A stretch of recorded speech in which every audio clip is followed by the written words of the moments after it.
In the autumn of 1871, when Massachusetts authorities finally broke down the doors of the abandoned Divine Healing Sanctuary in Salem's outskirts, they discovered something that would haunt investigators for decades to come. Hidden beneath the chapel's floorboards lay 847 detailed medical journals, each documenting what appeared to be impossible cures: paralyzed patients walking, blind individuals seeing, tumors vanishing overnight. But these weren't records of miracles. They were the meticulous documentation of the most elaborate medical fraud in American history, orchestrated by three brothers who had turned divine healing into an art of calculated murder. For 37 years, the Hawthorne family had operated what thousands believed to be God's own healing sanctuary, when in reality it was a sophisticated laboratory of human experimentation that claimed over 400 lives. The state of Massachusetts sealed these records for 50 years, and church authorities have never publicly acknowledged their existence. Tonight we're going to reveal the terrifying truth about what really happened behind the sacred walls of the Divine Healing Sanctuary. Before we continue with the story of the Hawthorne Brothers and their unholy sanctuary, I need to ask you something. This channel isn't for everyone, only for the bravest souls who dare to uncover the darkest secrets hidden in our history. If you're one of those rare individuals who can handle the truth, no matter how disturbing, hit that subscribe button and ring the notification bell. Also, I'm curious, from which state are you listening to this story? Drop a comment below and tell me where you're from. Your courage to seek these buried truths sets you apart from the crowd. Now let's step back into the shadows of 1834 Massachusetts, where our tale of deception and death truly begins. The year was 1834, and Salem, Massachusetts still carried the weight of its infamous past. 42 years had passed since the witch trials, but the town remained deeply divided between old Puritan families and newer Protestant denominations seeking to establish their spiritual authority. The Second Great Awakening had swept through New England like wildfire, bringing with it a fervent belief in divine intervention and miraculous healing that challenged traditional Calvinist doctrine. Into this atmosphere of religious tension and spiritual hunger arrived three brothers who would forever change the meaning of sacred healing in America. Dr. Cornelius Hawthorne, 38 years old, had studied medicine at Harvard before spending 5 years in Europe, where he'd observed the growing trend of medical tourism and faith healing. His younger brother, Reverend Obadiah Hawthorne, 35, possessed a commanding presence and a voice that could move congregations to tears with its passionate sermons about God's healing power. The youngest, Ezekiel Hawthorne, 32, had trained as an apothecary in Boston and possessed an almost supernatural knowledge of herbs, minerals, and chemical compounds that few in New England could match. The brothers purchased a sprawling colonial estate on the outskirts of Salem, a property that had been abandoned since 1692, when its previous owners fled during the witch trials. The three-story wooden structure sat on 12 acres of land, surrounded by dense pine forests that provided perfect isolation from prying eyes. They immediately began renovations, transforming the main house into what they called the Divine Healing Sanctuary, complete with a chapel, patient rooms, and what they told visitors was a prayer meditation chamber in the basement. What the brothers didn't advertise was the sophisticated laboratory they constructed beneath the chapel, accessible only through a hidden entrance behind the altar. Here, Ezekiel established what would become the most advanced chemical operation in Massachusetts, complete with glass distillation equipment imported from Germany, hundreds of ceramic vessels containing powders and liquids, and detailed anatomical charts that mapped the human nervous system with frightening precision. The Hawthorne brothers understood something that other faith healers of their era missed entirely: the power of specificity.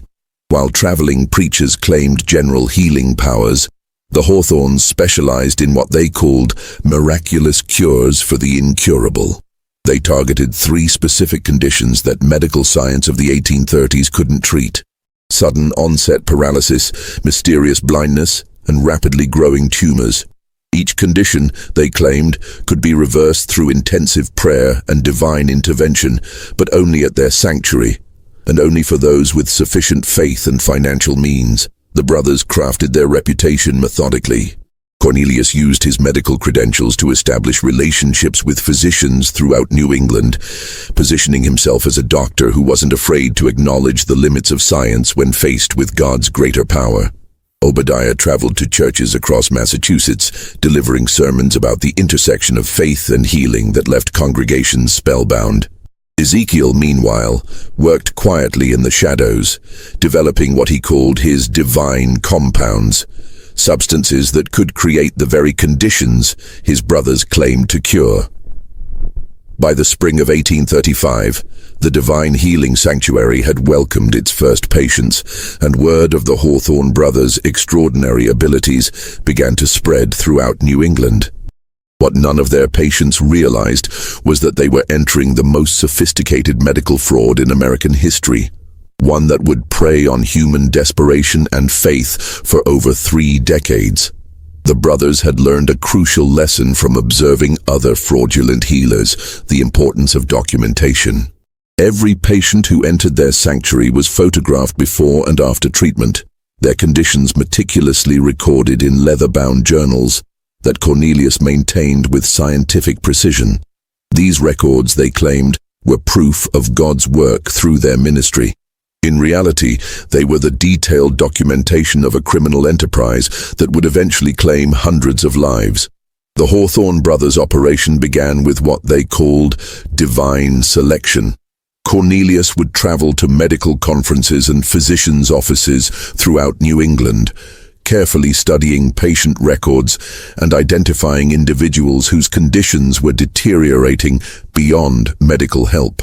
He maintained detailed correspondence with doctors, positioning himself as a colleague interested in desperate cases where only divine intervention remained possible. But the brothers' true genius lay in their parallel operation: the systematic creation of patients who appeared to need miraculous healing.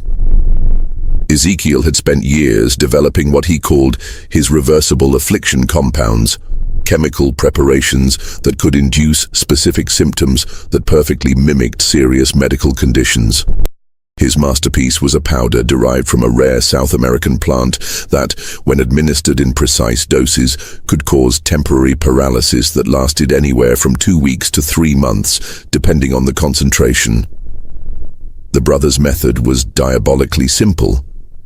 They would identify healthy individuals from wealthy families, often targeting those traveling alone or visiting Salem for business. Through carefully orchestrated chance encounters, they would invite these individuals to tour their sanctuary, where Ezekiel would serve them tea laced with his compounds. Within days, the victims would begin experiencing symptoms: gradual loss of feeling in their limbs, mysterious vision problems, or the appearance of what seemed like rapidly growing tumors, actually wax formations injected under the skin while the victims were unconscious. When these manufactured patients began showing symptoms, the brothers would discover their conditions during routine conversations, expressing deep concern and offering the services of their sanctuary. The victims, terrified by their sudden afflictions and desperate for help, would readily agree to treatment. The brothers would then document their conditions extensively, creating before and after photographs that would serve as proof of their miraculous healing abilities. The healing process was theatrical and convincing. Obadiah would conduct elaborate prayer sessions, often lasting several hours, while Cornelius administered what he called divine medicine, actually the antidotes that Ezekiel had developed for each of his compounds. The paralysis would fade, vision would return, and the wax tumors would be skillfully removed during nighttime divine surgery performed while patients were sedated. The brothers charged enormous fees for their services, typically demanding between $500 and $2,000 per patient, fortunes that represented lifetime savings for most families. They justified these costs by claiming that true divine healing required substantial sacrifice and that their ministry needed funding to continue God's work. Most families gladly paid, believing they were witnessing genuine miracles. Word of the Hawthorne Brothers' success spread throughout New England and beyond. By 1837, they were receiving letters from families across America begging for their help with genuinely ill relatives. The brothers found themselves in a predicament. They had built their reputation on a 100% success rate, but now they were being asked to treat patients with real, incurable conditions. Their solution was as cold-blooded as it was logical. When patients arrived with genuine medical conditions, actual paralysis from strokes, real tumors, or hereditary blindness, the brothers would conduct their usual elaborate ceremonies. But instead of administering healing compounds, Ezekiel would prepare what he called divine transition medicine, carefully calculated doses of morphine and other substances that would cause patients to die peacefully in their sleep. The brothers would then explain to grieving families that their loved ones had been called home by God, just as the healing was about to take place. They would offer elaborate theological explanations about divine timing and the mysteries of God's plan. While privately documenting these deaths in separate journals, they kept locked away in their basement laboratory. This dual operation, manufacturing miracles for healthy patients while quietly eliminating genuinely sick ones, allowed the brothers to maintain their reputation for supernatural healing while generating enormous profits. They understood that in an age where medical knowledge was limited and faith was strong, families would rather believe in a divine mystery than question what seemed like miraculous healing. Margaret Whitmore arrived at the Divine Healing Sanctuary on a gray October morning in 1839, carrying with her a letter of introduction from a physician in Boston and a heart heavy with desperation. Her 22-year-old daughter, Sarah, had begun experiencing strange symptoms 3 weeks earlier. Sudden dizzy spells, gradual loss of vision in her left eye, and a growing weakness in her hands that made simple tasks impossible. Margaret had spent her late husband's entire legacy seeking treatment for Sarah in Boston, New York, and Philadelphia, but no physician could explain her daughter's condition. When Dr. Cornelius Hawthorne contacted her through their family physician, claiming he had successfully treated identical cases through divine intervention, Margaret saw it as an answer to her prayers. The Hawthorne brothers welcomed Margaret and Sarah with the warmth and authority that had made their reputation. Cornelius examined Sarah with practiced professionalism, asking detailed questions about her symptoms while taking careful notes. Obadiah prayed over the young woman with passionate intensity, declaring that he could sense divine healing energy surrounding her case. Ezekiel, meanwhile, prepared what he called preparatory medicine to help Sarah's body ready itself for healing. What Margaret didn't know was that Sarah's symptoms perfectly matched the effects of one of Ezekiel's compounds, a substance he had administered to her during a carefully orchestrated meeting at a Boston coffeehouse 2 months earlier. Sarah was not genuinely ill. She was one of the brothers' manufactured patients, selected because her family's wealth made them ideal targets for their expensive healing services. Margaret agreed to pay the brothers' fee of $200 and arranged for Sarah to stay at the sanctuary for intensive treatment. For the next 3 weeks, she watched her daughter undergo elaborate healing ceremonies, consume specially prepared medicines, and participate in extended prayer sessions that seemed to gradually restore her health. Sarah's vision began returning, her strength improved, and the dizzy spells became less frequent. On November 15, 1839, Sarah experienced what appeared to be a complete recovery. Her vision was fully restored, her hands were steady, and she felt stronger than she had in months. Margaret wept with joy, praising God for the miracle she had witnessed. The brothers photographed Sarah before and after her treatment, adding her case to their growing collection of documented healings. But Margaret's gratitude turned to suspicion when she discovered something that would haunt her for the rest of her life. While packing Sarah's belongings for their departure, she accidentally knocked over a small wooden box in Sarah's room. The box opened, revealing a collection of brown glass vials, each labeled with strange symbols and containing different colored powders and liquids. Margaret had worked as a schoolteacher before her marriage and had always been curious about scientific matters. She carefully copied the symbols from the vials onto a piece of paper, planning to ask a pharmacist about them when she returned to Boston. But when she showed the symbols to Mr. Henley, the apothecary who had supplied medicines to her family for years, his face went pale. "Mrs. Whitmore," he whispered, glancing around his shop to ensure they were alone. "These are not healing compounds. This symbol here indicates belladonna extract, a poison that causes vision problems and weakness. This one is wolfsbane, which creates paralysis.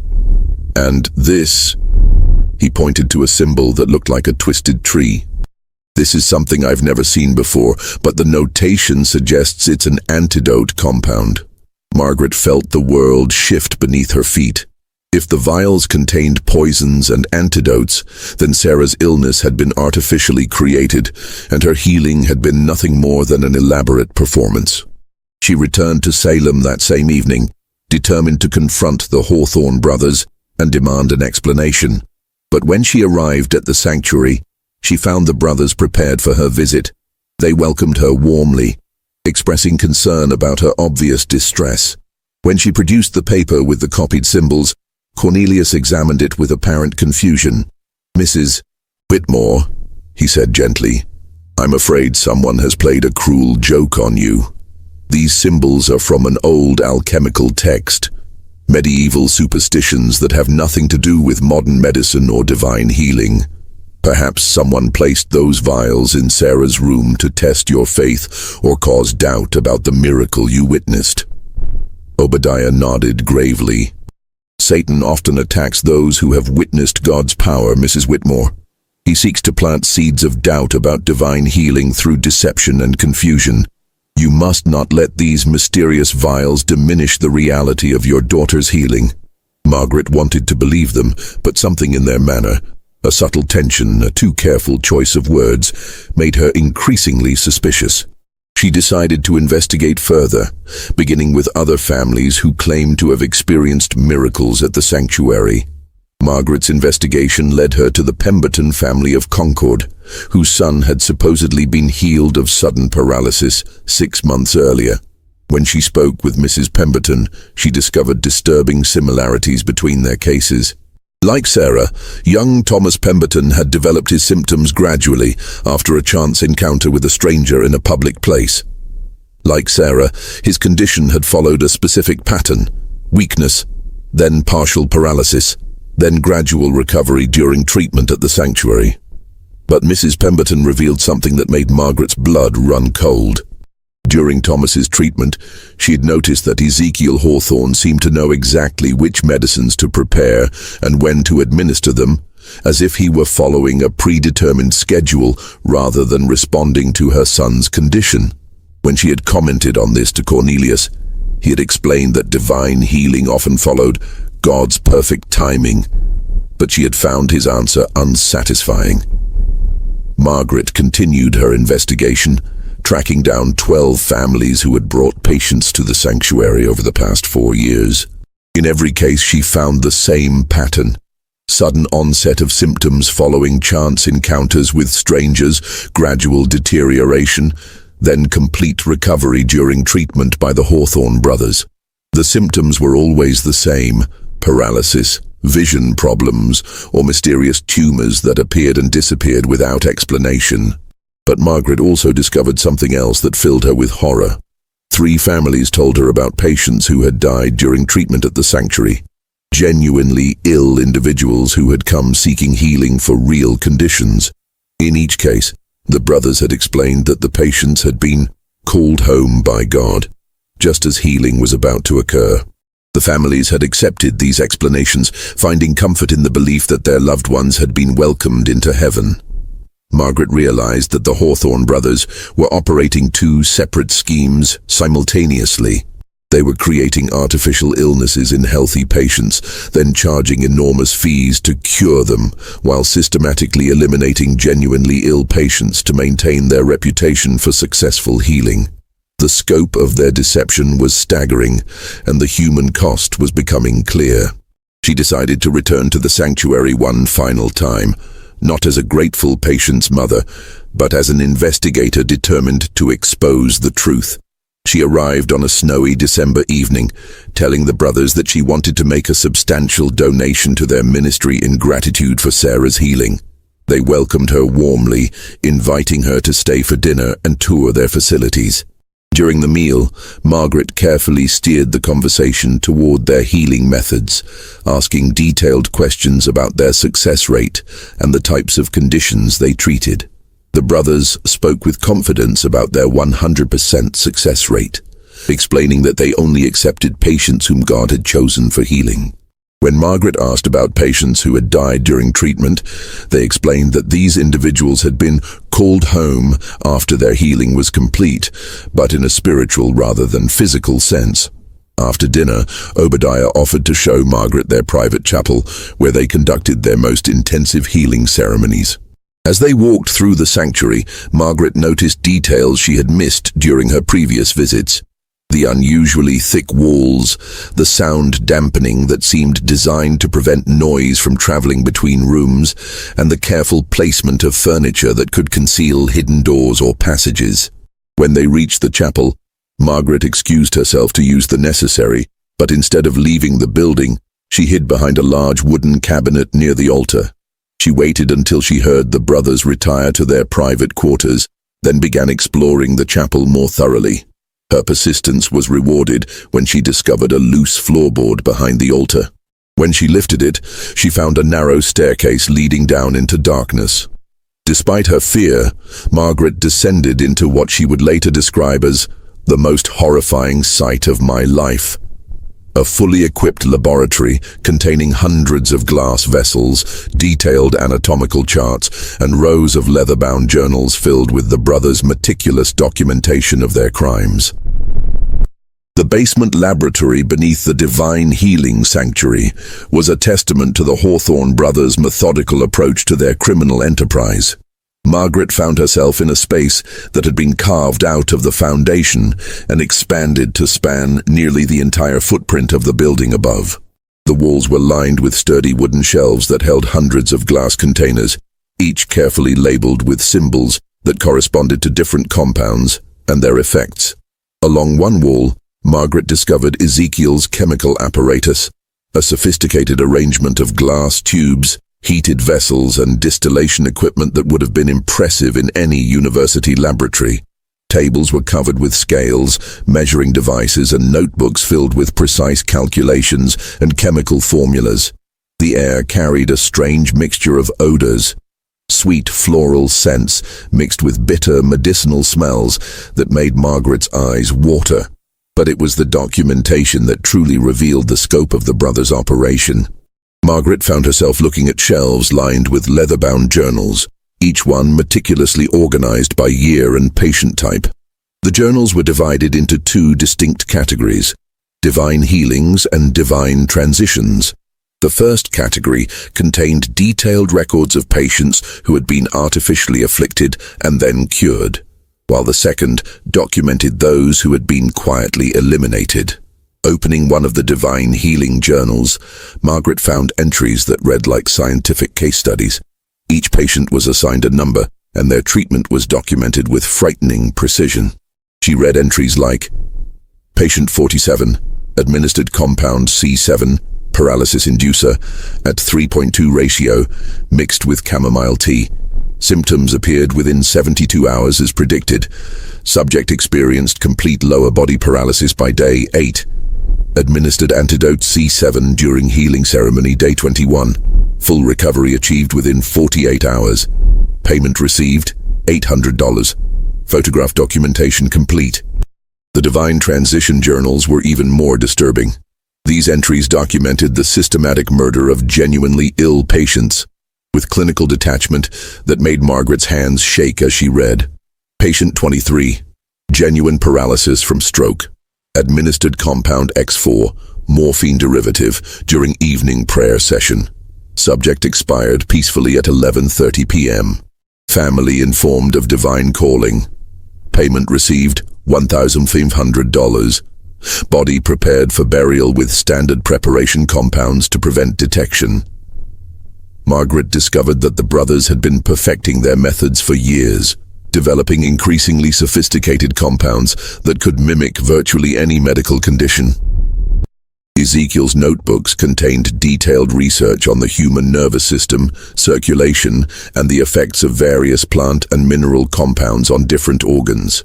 He had essentially created a catalogue of artificial diseases and their corresponding cures.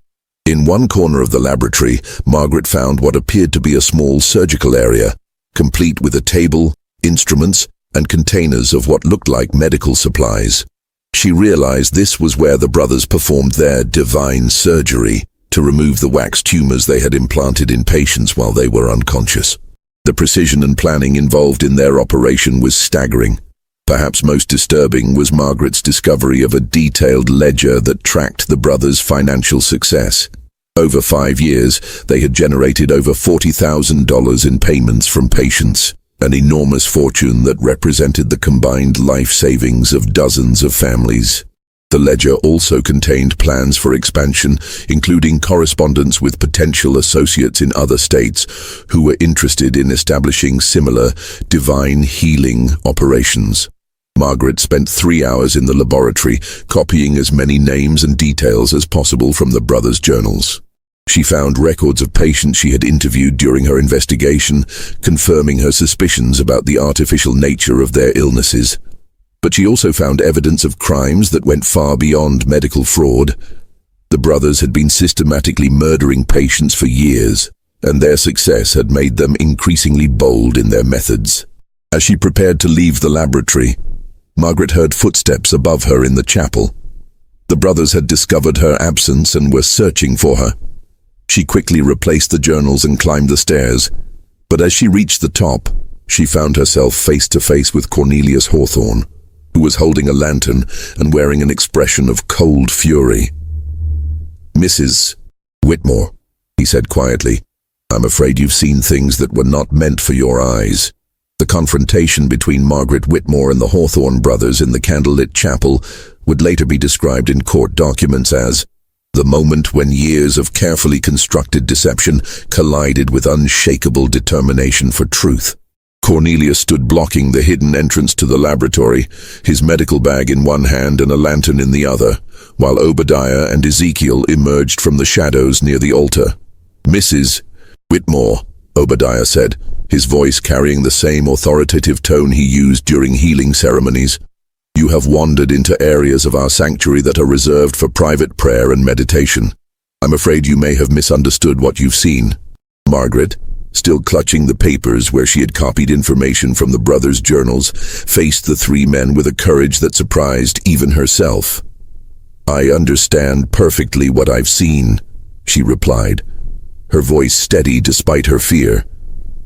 "I've seen the records of your crimes, the poisons you've used to create artificial illnesses, the antidotes you've administered as fake cures, and the documentation of the murders you've committed." The brothers exchanged glances, and Margaret saw something shift in their demeanor. The masks of religious authority and medical compassion fell away, revealing the cold calculation that had driven their operation for years. "You're speaking of things you couldn't possibly understand," Cornelius said, stepping closer. "The work we do here represents the highest form of healing. We give people hope, we strengthen their faith, and we provide them with experiences that transform their lives. The methods we use are irrelevant compared to the spiritual benefits we provide." "Spiritual benefits?" Margaret's voice rose despite her attempt to remain calm. "You've been poisoning healthy people and murdering sick ones. You've stolen fortunes from desperate families and built your reputation on systematic fraud and murder." Ezekiel, who had been silent until now, spoke in a voice that was barely above a whisper. "Mrs. Whitmore, you have 2 choices. You can leave this sanctuary tonight and never speak of what you think you've seen, or you can join the patients who have been called home by God during their healing process." The threat was clear, but Margaret had prepared for this moment. During her investigation, she had written detailed letters to authorities in Boston, describing her suspicions and the evidence she had gathered. She had left these letters with her attorney, with instructions to deliver them to the Massachusetts Attorney General if she failed to return from Salem by a specific date. "I'm afraid it's too late for threats," she told the brothers. I've already documented everything I've discovered about your operation. If something happens to me, authorities will know exactly where to look and what to investigate. The brothers realized they were facing a situation they had never encountered before. A witness who had not only uncovered their methods, but had also prepared for the possibility of retaliation. For the first time in their criminal careers, they were dealing with someone who had been methodical in gathering evidence and protecting herself. Cornelius made a decision that would ultimately seal their fate. Rather than attempting to harm Margaret, he chose to make one final attempt at deception. "Mrs. Whitmore," he said, his voice taking on a pleading tone, "I can see that you're a woman of intelligence and compassion. What if I told you that our work, unconventional as it may seem, has brought comfort to hundreds of families? What if I explained that sometimes the appearance of healing is just as beneficial as actual healing?" "You're asking me to become complicit in murder," Margaret replied. "I've seen your records. I know how many genuinely sick patients you've killed to maintain your reputation." The conversation continued for another hour, with the brothers alternating between threats, bribes, and attempts at justification.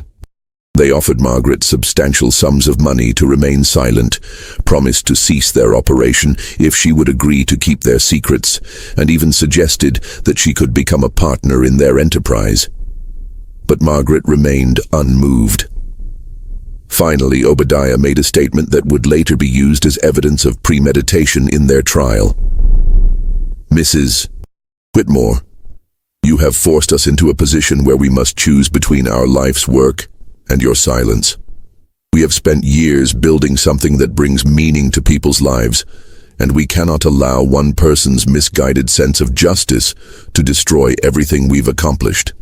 Margaret recognized this as a final threat, but she also understood that the brothers were now operating in desperation rather than from their usual position of calculated control. She backed toward the chapel door, keeping her eyes on the three men while reaching for the handle. "I'm leaving now," she said firmly, "and I'm going to ensure that the authorities know exactly what you've been doing here. The families who have lost loved ones deserve to know the truth, and the people you've defrauded deserve justice." She opened the door and stepped into the cold December night, but as she walked away from the sanctuary, she heard Ezekiel call out behind her, "Mrs. Whitmore, you have no idea what you've set in motion. Our work here is bigger than you understand, and there are others who will continue what we've started."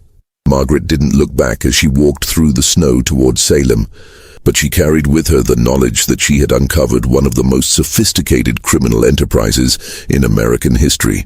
What she didn't know was that her investigation would ultimately reveal connections to similar operations in other states, and that the Hawthorne Brothers network extended far beyond their small sanctuary in Massachusetts. Margaret's revelations to the Massachusetts authorities triggered an investigation that would ultimately expose a criminal network spanning multiple states and involving dozens of individuals. When Sheriff Thomas Hartwell and his deputies arrived at the Divine Healing Sanctuary on December 22, 1839, they found the brothers had fled during the night, leaving behind only their extensive documentation and laboratory equipment. The investigation revealed that the Hawthorne brothers had been corresponding with similar operations in Connecticut, New York, Pennsylvania, and Virginia. Their letters, found in a locked chest in Cornelius's room, showed that they had been sharing techniques and compounds with other fraudulent healers, creating a network of coordinated medical fraud that had been operating for nearly a decade. District Attorney William Morrison, who led the prosecution, later described the scope of the investigation as unprecedented in American criminal history. The brothers had maintained correspondence with 17 different individuals who were operating similar schemes, ranging from small-scale operations targeting individual families to large sanctuaries that attracted patients from across the region. The investigation revealed that the network had developed standardized methods for creating artificial illnesses, training procedures for new operators, and even a system for sharing information about wealthy families who might be targeted for their schemes. The brothers had been essentially franchising their operation, providing compounds and techniques to associates in exchange for percentages of their profits. When authorities raided the other locations identified in the brothers' correspondence, they found evidence of similar operations in Hartford, Albany, Philadelphia, and Richmond. The coordinated raids, conducted simultaneously on January 15, 1840, resulted in the arrest of 14 individuals and the recovery of extensive documentation that revealed the true scope of the network. The evidence showed that the network had been responsible for the deaths of over 400 genuinely ill patients across 5 states, while defrauding thousands of families out of their life savings. The artificial illness schemes had generated over $200,000 in fraudulent payments, making it one of the most financially successful criminal enterprises in American history at that time. But the investigation also revealed something that horrified even experienced law enforcement officials. The brothers had been conducting what they called compound research, using unwilling subjects.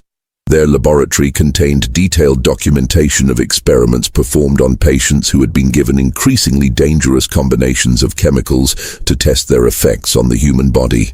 Sheriff Hartwell's official report described finding evidence of systematic human experimentation that rivals the most disturbing accounts of medical abuse in European history. The brothers had been using their patients as test subjects for developing new compounds, carefully documenting the results of various chemical combinations and their effects on different organs and systems. The manhunt for the Hawthorne brothers extended across multiple states, with wanted posters distributed throughout New England and beyond. Federal marshals became involved when evidence suggested the brothers had fled to territories beyond state jurisdiction. The search was complicated by the fact that the brothers had maintained multiple identities and had established safe houses in several locations. Margaret Whitmore became the key witness in the prosecution's case, providing detailed testimony about her discovery of the laboratory and her confrontation with the brothers. Her careful documentation of the evidence she had found proved crucial in establishing the scope of their crimes and the systematic nature of their operation. The trial, when it finally began in September 1840, attracted national attention. Newspapers across the country covered the proceedings, and the courtroom was packed with family members of victims, medical professionals, and religious leaders who wanted to understand how such an elaborate deception had been maintained for so long. The prosecution presented evidence that painted a picture of calculated cruelty and systematic exploitation of human desperation. Witness after witness testified about their experiences with the brothers, describing the artificial illnesses they had suffered and the enormous fees they had paid for fake cures. Families of patients who had died during treatment testified about their losses, finally understanding that their loved ones had been murdered rather than called home by God. The defense attempted to argue that the brothers had genuinely believed in their healing abilities and had only documented their methods to better understand divine intervention. But the extensive evidence of premeditation, the systematic nature of their crimes, and the clear financial motivations made this argument impossible to sustain. When the time comes to reveal the final truth about the Hawthorne Brothers network, remember that you're among the select few who have the courage to hear these darkest secrets of American history. If you've made it this far, you're not like most people. You're someone who seeks truth regardless of how disturbing it might be. Hit that like button if this investigation is sending chills down your spine, and don't forget to subscribe for more hidden stories that few channels dare to tell. Share this video with someone who loves dark mysteries, because together we're uncovering secrets that have been buried for over a century. The trial of the Hawthorne brothers took an unexpected turn when Ezekiel Hawthorne, the youngest brother and the mastermind behind their chemical operation, was captured in Baltimore in November 1840. Unlike his brothers, who had maintained their innocence and claimed to be genuine healers, Ezekiel chose to cooperate with authorities in exchange for a reduced sentence. His testimony, delivered over 3 days in a packed courtroom, revealed details about their operation that shocked even the prosecutors who had been investigating the case for nearly a year. Ezekiel explained that their network had been developing what they called medical theater, elaborate performances designed to simulate miraculous healing while generating enormous profits from desperate families. We understood, Ezekiel testified, that people needed to believe in miracles more than they needed actual healing. Our artificial illnesses and cures provided them with experiences that strengthened their faith and gave them hope, even if the medical effects were temporary. We saw ourselves as providing a service that doctors and traditional healers couldn't offer. But Ezekiel's testimony also revealed the cold calculation behind their systematic murders. When asked about the patients who had died during treatment, he explained their reasoning with chilling logic. Genuinely ill patients presented a problem for our reputation. We had built our success on a 100% healing rate, and we couldn't allow real diseases to damage our credibility. The transition medicine we provided ensured that these patients died peacefully, and their families found comfort in believing they had been called home by God. The prosecution then presented evidence that would forever change how the case was understood. Hidden in Ezekiel's Baltimore laboratory, authorities had discovered a series of journals that documented what he called advanced research, experiments conducted on patients without their knowledge or consent. These experiments had been designed to test the effects of various compounds on the human body, with results that would later be used to develop more sophisticated artificial illnesses. The journals revealed that the brothers had been using patients as test subjects for chemical combinations that could create virtually any symptom imaginable. They had developed compounds that could cause temporary blindness, paralysis, skin conditions, respiratory problems, and even mental confusion. Each compound had been tested on multiple patients, with the results carefully documented for future use. But the most disturbing revelation came when Ezekiel described their long-term goals. The brothers had been working toward what they called medical legitimacy. They planned to eventually transition from fraudulent healing to becoming recognized medical researchers. They intended to use their accumulated wealth and documented research to establish a legitimate medical institution where they could continue their human experiments under the guise of scientific advancement. We believed, Ezekiel testified, that our research would eventually contribute to genuine medical breakthroughs. The compounds we developed and the systematic documentation of their effects represented valuable scientific knowledge that would benefit humanity. The methods we used were necessary to advance medical understanding in ways that traditional research could never achieve. The prosecution's final witness was Dr. Henry Patterson, a physician from Harvard Medical School who had been asked to review the brothers' research documents. His testimony provided the scientific context that helped the jury understand the true nature of their crimes. What the Hawthorne brothers created, Dr. Patterson explained, was not medical research but systematic human experimentation conducted without consent and designed primarily for financial gain. Their compounds were not treatments, but weapons used to create artificial suffering for profit. Their documentation, while scientifically detailed, represents evidence of calculated cruelty rather than medical advancement. The jury deliberated for only 6 hours before returning guilty verdicts on all charges. The brothers were sentenced to death for murder, with the judge declaring that their crimes represented an assault on the very foundations of trust between healers and patients and a perversion of religious faith that demands the ultimate punishment. But even as justice seemed assured, the full scope of the Hawthorne network continued to unfold. Ezekiel's cooperation led authorities to a hidden warehouse in Boston, where the brothers had stored their accumulated wealth and research materials.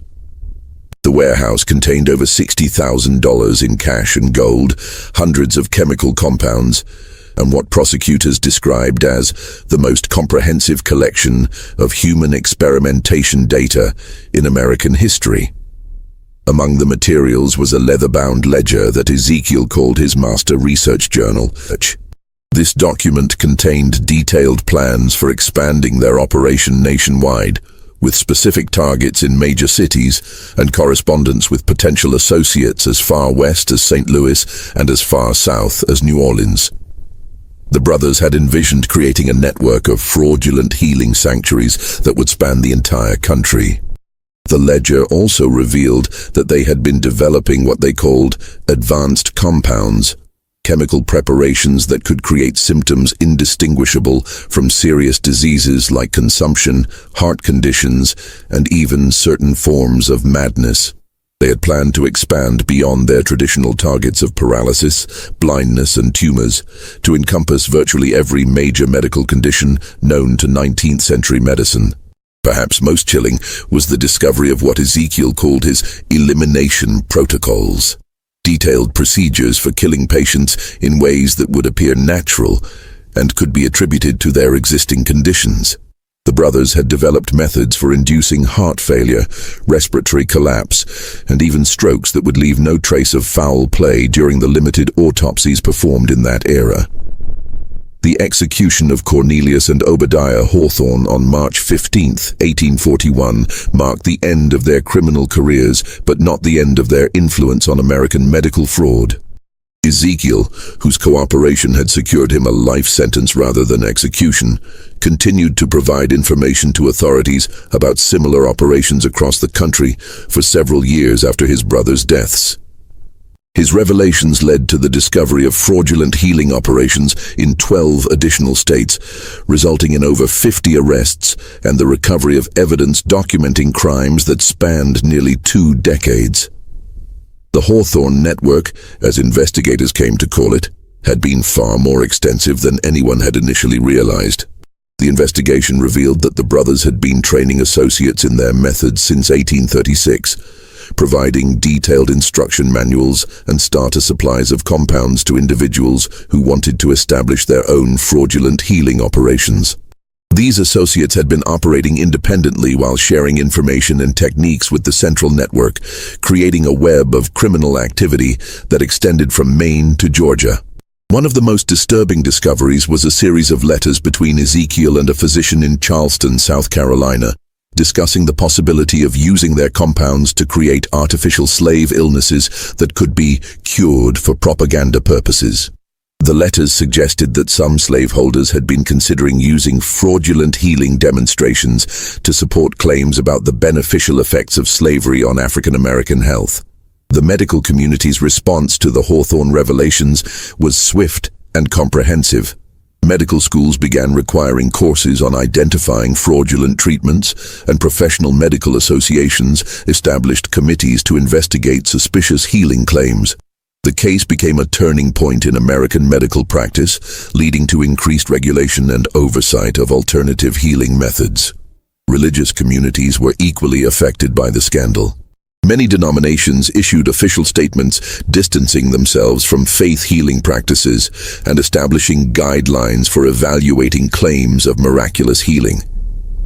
The Hawthorne case became a cautionary tale about the dangers of mixing religious faith with medical treatment, and it influenced theological discussions about the nature of divine intervention for decades. But perhaps the most lasting impact of the Hawthorne case was its effect on public trust in medical authority. The revelation that respected physicians could engage in such systematic deception led to increased skepticism about medical claims and greater demand for evidence-based treatment. The case contributed to the development of more rigorous medical testing procedures and ethical guidelines that would eventually evolve into modern medical standards. Margaret Whitmore, whose courage had exposed the entire network, became a prominent advocate for medical reform and patient rights. She used her experience to establish one of America's first patient advocacy organizations, working to educate families about medical fraud and providing support for victims of fraudulent treatment. Her work led to the passage of Massachusetts's first medical fraud prevention laws in 1845. Which required healers to provide evidence of their training and prohibited the administration of undisclosed substances to patients. These laws became a model for similar legislation in other states and helped establish the legal framework for modern medical regulation.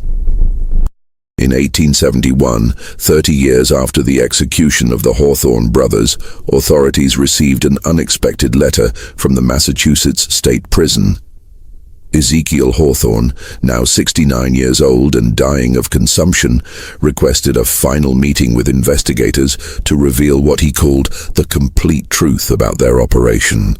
The meeting, held in the prison infirmary on a cold February morning, would provide the final pieces of a puzzle that had haunted investigators for 3 decades.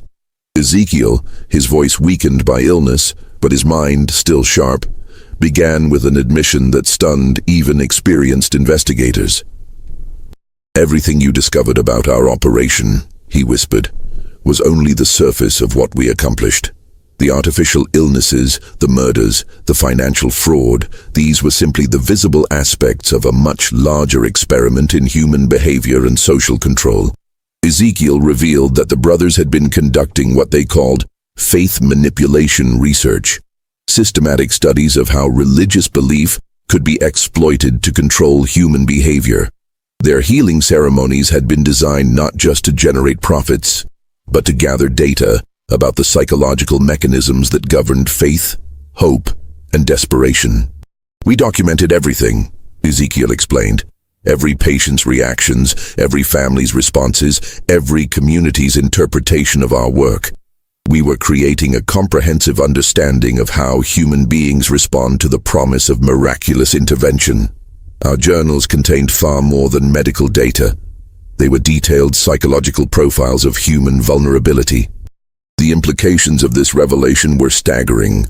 The brothers had essentially been conducting one of the first systematic studies of psychological manipulation in American history, using their patients as unwitting subjects in experiments designed to understand the limits of human gullibility and the power of false hope. Ezekiel also revealed that their network had been sharing this psychological data with associates who were using it for purposes beyond medical fraud. Some associates had been politicians interested in understanding how to manipulate public opinion, while others had been businessmen seeking to develop more effective advertising and sales techniques. "We proved," Ezekiel said, his voice barely audible, "that human beings will believe almost anything if it's presented with sufficient authority and wrapped in the promise of miraculous intervention. Our research showed that people's need to believe in the impossible is so strong that they will ignore obvious evidence of deception if maintaining their faith provides emotional comfort." But Ezekiel's final revelation was perhaps the most disturbing of all. In a metal box hidden beneath his cell's floorboards, he had preserved a single journal that contained what he called his ultimate research, detailed plans for using their psychological manipulation techniques on a massive scale. The journal outlined strategies for creating artificial crises that could be resolved through fraudulent interventions, methods for identifying and exploiting community vulnerabilities, and techniques for maintaining long-term deception through careful management of evidence and witnesses. It was, investigators realized, a comprehensive manual for large-scale social manipulation disguised as scientific research. "Our work at the sanctuary," Ezekiel concluded, "was never really about healing or even about money. It was about proving that human society is built on foundations that can be systematically undermined by those who understand the mechanisms of faith and fear.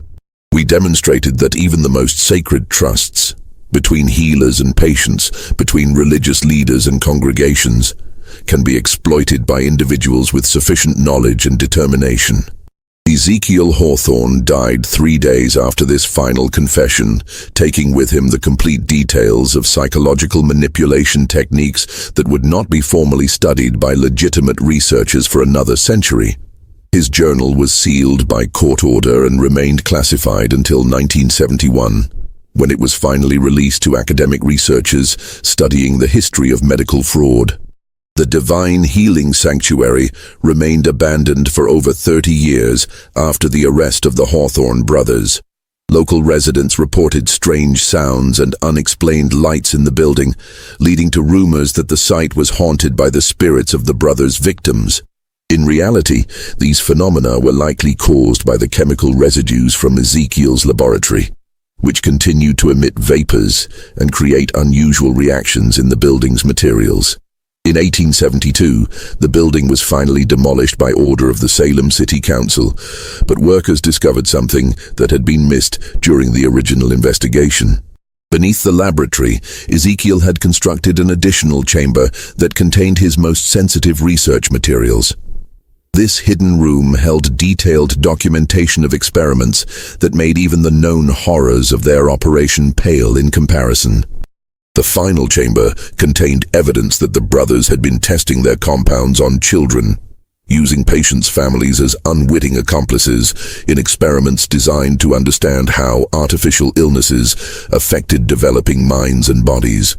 The documentation showed that they had created specific compounds designed to cause temporary developmental delays, behavioral changes, and learning difficulties in young patients. These final revelations were never made public, as authorities determined that the information was too disturbing to release and could cause additional trauma to surviving family members.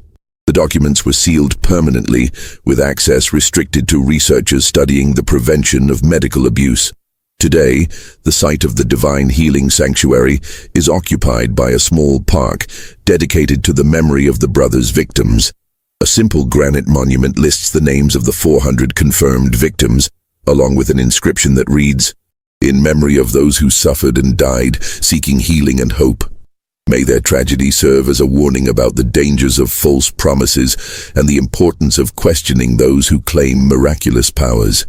Margaret Whitmore lived to be 87 years old, spending her final decades working to prevent medical fraud and support victims of deceptive healing practices. Her autobiography, published in 1885, became one of the first detailed accounts of medical fraud investigation and influenced the development of consumer protection laws throughout the United States. Sarah Whitmore, Margaret's daughter, whose artificial illness had first exposed the brothers' operation, became a physician herself, dedicating her career to legitimate medical research and the treatment of patients who had been victims of medical fraud. She established one of America's first clinics specifically designed to help individuals recover from the physical and psychological effects of fraudulent medical treatment. The Hawthorne case fundamentally changed American medicine, leading to the establishment of medical licensing requirements, ethical review boards, and patient protection laws that continue to govern medical practice today.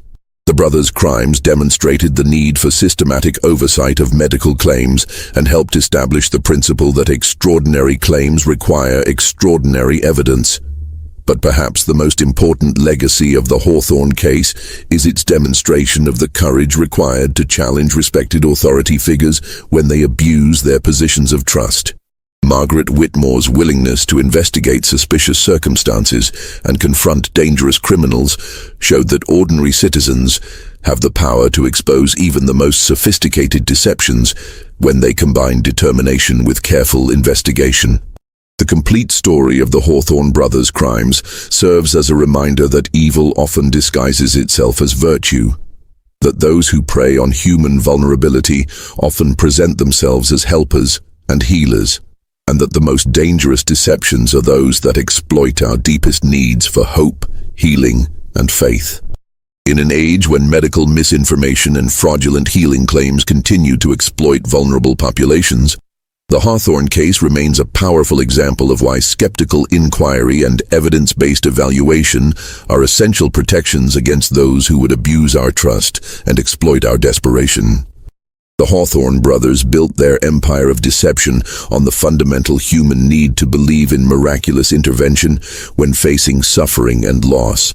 Their crimes succeeded because they understood that people's desire for hope can override their capacity for skeptical thinking, and that desperation can make even intelligent individuals vulnerable to elaborate deception. But their eventual exposure and punishment also demonstrated that truth has a way of emerging even from the most carefully constructed lies, that evidence-based investigation can overcome even sophisticated deception, and that justice, though sometimes delayed, can ultimately prevail against even the most calculated evil. The story of the Divine Healing Sanctuary shows us that behind every miracle claim lies either genuine phenomena that can withstand rigorous investigation, or carefully constructed deception that crumbles when exposed to determined inquiry. The Hawthorne brothers chose deception, and their choice ultimately led to their destruction and the salvation of countless potential future victims. What do you think about this terrifying tale of medical deception and systematic murder? The Hawthorne brothers' story shows us how easily trust can be exploited and how dangerous false hope can become when it's manufactured by those who profit from human desperation. Have you ever encountered situations where medical or healing claims seem too good to be true? Share your thoughts in the comments below.